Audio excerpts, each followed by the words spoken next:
gym already this year in support of your New Year's resolutions, you've probably noticed you're not the only one. Indeed. But how many will stick with it, and how many will get the real payoff? That's why we've invited Keith Klein back with us this morning. Keith, from the Institute of Eating Management, has tips to help you make your workout pay off. Good morning, Keith. Hey, Happy New Year. And back at you. And a lot of people see a Happy New Year in the gym.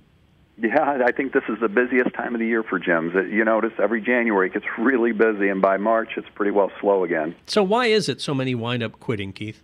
I think for the first point that people aren't really sitting down making out a list of what would really interest them. You know, I think first of all what exercise needs to be is it needs to be something that you'd actually enjoy doing rather than just going with the flow of what the recent magazines are telling you have to do. Mm-hmm. So I think that exercise could be a lot of other things other than just going to a gym. It could be dancing. It could be a lot of other fun things that we dropped off as children that we used to call playing, and today we think of as work.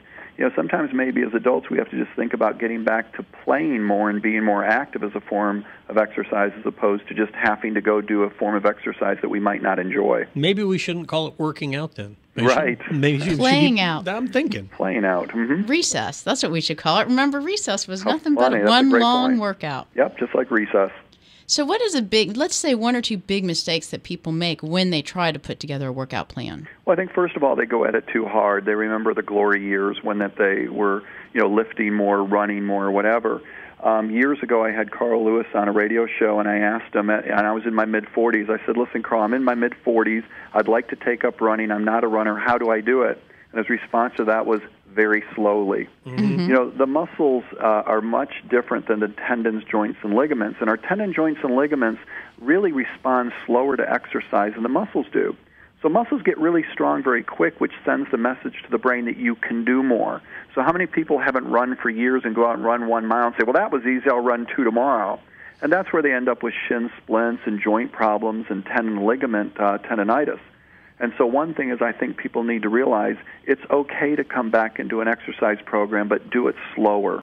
Exponential little bits. Yeah, small changes yield huge results over the course of time, provided that those changes are sustainable.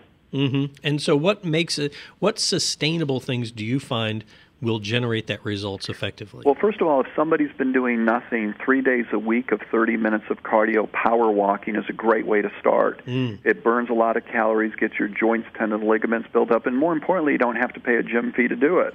And as you develop the endurance and the stamina, you can go further, you can add in another day.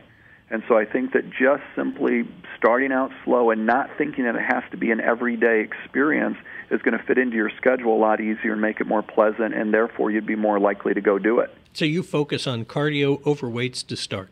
Yeah, I would always do it. Do you realize that most of the people that come to see me for weight loss, in the first 3 months, just by changing their foods, without even adding exercise, they lose substantial amounts of weight because most people's eating is so poor. They're eating out all the time or whatever.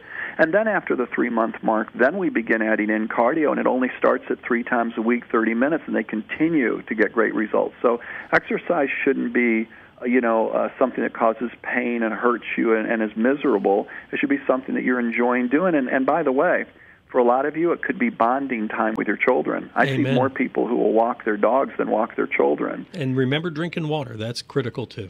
Yeah, because the brain that regulates appetite is also regulating our thirst.